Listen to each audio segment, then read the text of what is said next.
이름만 알아요. DDH. 네네네. 발달성 고관절 이형성증. 이게 진짜 영유아 검진에서 가장 많이 발견해서 오는 것 같아요. 양쪽 허벅지에 주름이 달라요. 양쪽 무릎의 높이가 차이가 나는. 개구리 다리 모양이 고관절 발달엔 가장 중요한 포지션이 됩니다.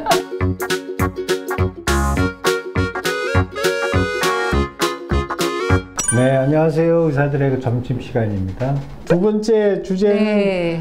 옛날에는 고관절 탈구라 그래서 영화에 이렇게 그 어릴 때부터 휠체어에 이렇게 앉아서 있는 부잣집 딸 뭐 이런 걸로 나왔던 선천성 고관절 탈구. 네. 요새는 불렀지만 네, 고관절 탈구가 완전히 되지 않고 네. 그러니까 그 고관절에 조금 기형이 있는 거를 다 합쳐서 발달성 고관절 이형성증 이렇게 부른다. 네네네, 맞습니다. 거죠? 저도 이제 근골격계 전공이라서 그냥 이름만 알아요. DDH. 네네네. 발달성 고관절 이형성증. 이거가 밖에서 봤을 때 무슨 이상 소견이 보이나 보죠? 예, 이게 진짜 영유아 검진에서 가장 많이 발견해서 오는 것 같아요. 흔한 그 소견이 양쪽 허벅지에 주름이 달라요. 주름이. 그러니까 저기 사타구니 있는 그 주름. 네네, 안쪽 허벅지에 좌우가 이제 대칭이 아닌 경우에 이제 의심하기 시작하거든요. 이제 그 다음에 또 하나는 무릎을 이렇게 세워봐서 양쪽 무릎의 높이가 차이가 나는. 그러니까 똑바로 누운 상태에서 이렇게 세워봤을 굽혀서, 때. 수학과 선생님들이 잘 아세요. 그래서 그거를 해갖고 오시는데 이제 양쪽 그 허벅지 주름이 다른 걸 주소로 해서 고관절에 초음파를 봐달라 이렇게 오는 경우가 굉장히 많아졌죠. 영유아 검진이 이제 전국적으로 시행이 되면서. 원인은 뭐 선천 기형일 테고 이것도 가족력 있어요? 아, 이게 선천성이란 말이 빠졌잖아요. 이름에서 발달성 고관절. 그 발달성이기 때문에 선천이라고 부르기가 조금 어렵네요. 자라면서 이게 그러니까 자궁 내에서부터 있던 병은 사실 아니고,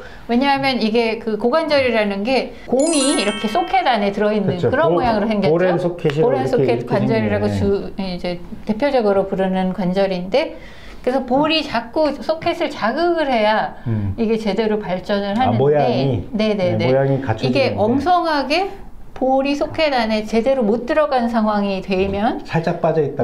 그러면 이제 발달이 이상하게 되는 거예요. 그러니까 빨리 찾으면 빨리 찾을수록 교정될 가능성이 대단히 높다. 그래서 조금이라도 빨리 발견해서 파블릭 하니스라는 이름의 그 보조기가 있는데 별거 아니에요. 그냥 이렇게 끈으로 생긴 아기를 꼭 개구리 다리 모양으로 만드는 그런 형태의 보조기가 있는데, 아주 어릴 때 신생아기에 발견을 하면 그거 몇 달만 채우면은 끝나요. 아무 문제 없어요. 몇 달이면 되는 거고. 네, 몇 달까지도 안 갈 수도 있어요. 사실은 제 큰딸이 이거였어서 진짜요? 무지하게 많이 먹었어요. 근데 저희 때는 굉장히 오래 했는데 하네스까지는 안 했는데 기저귀 2개 채우라고 기저귀 2개 채우는 거. 개구리 다리처럼 벌어지게. 그래 이렇게 벌어져야지 볼이 그 소켓 안에 들어가나 보죠? 그 개구리 다리 모양이 고관절 발달엔 가장 중요한 포지션이 됩니다.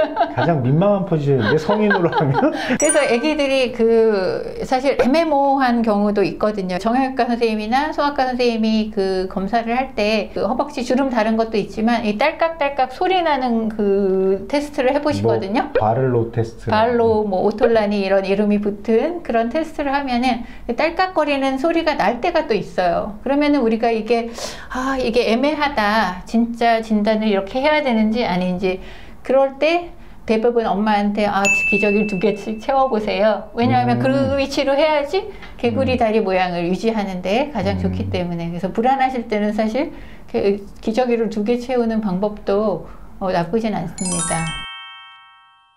엄마들이 그러면 그 아기를 이렇게 그냥 자기가 볼 때 그러면 양쪽 주름이 다르다가 이제 하나가 있고, 누운 상태에서 무릎을 양쪽을 세워서 높이가 다르면 검사하러 오시면 되겠네요. 빨리 찾으면 100% 교정된다. 그거 아주 중요한 경우네요.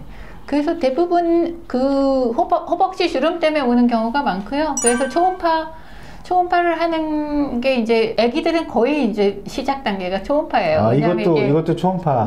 방사선을 안 쓰지. 그 다음에 우리가 다리를 보면서도 볼 수 있지. 그래서 굉장히 좋은 검사입니다.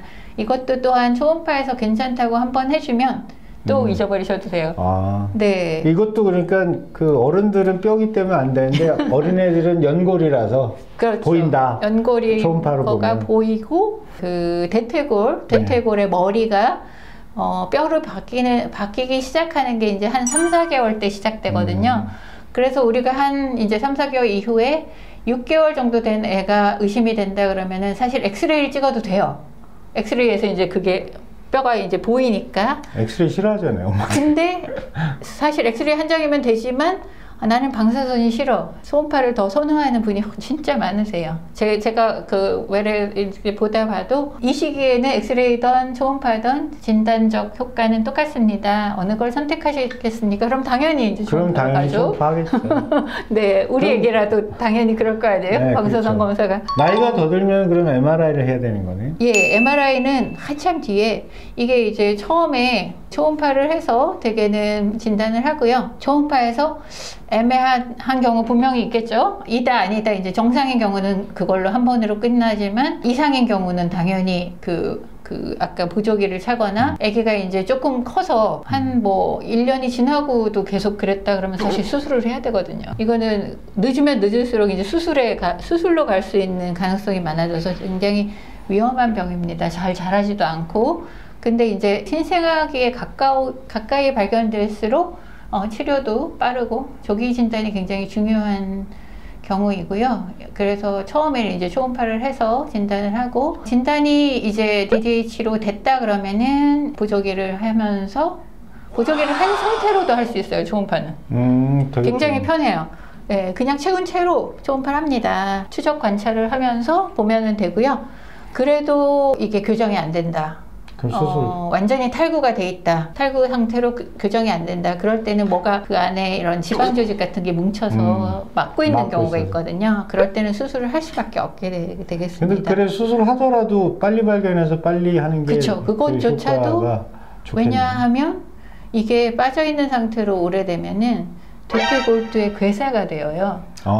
네, 그래서 이게 DDH로 시작은 했지만 대퇴골두 괴사로 되기까지 가면은 굉장히 이제 심각한 합병증이 문제가 되니까 심각하지 그렇게 되면 그때는 진짜 MRI도 해야 되고 MRI 문제가 아니라 수술도 커지고 후유증도 엄청 커지겠죠. 후유증도 예, 정상적으로 이제 대퇴골두가 자라지 못하면 굉장히 중요한 관절 아니에요. 우리 몸을 지탱하는. 다리 절죠. 저는 게 문제가 아니라 잘못되면은 옛날처럼 휠체어 타고 다니는 불상사가 그런 일이 있으면 안 되겠죠. 요새는 참 좋은 세상이에요. 좋은 세상이에요. 그러니까 이제 그런 것도 다 찾고 저는 그때 의사였음에도 불구하고 레지던트 때 아기를 낳았으니까 의사였음에도 불구하고 이런 지식은 전혀 없었어요.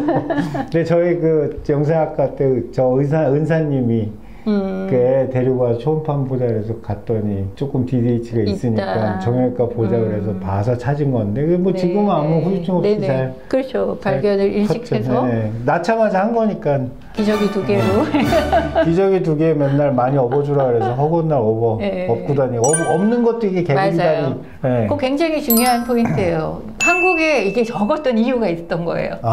포대기. 네, 포대기 없는 거 굉장히 좋은 자세거든요. 이 고관절 어린애들한테는. 근데 대신 무릎엔 안 좋아서 오자형들이. 오자형은 뭐 조금 참을 수 있지만 이거는 곤란하죠. 네, 그래서 포대기 문화가 굉장히 좋은 고관절에는 좋은 형태였어요.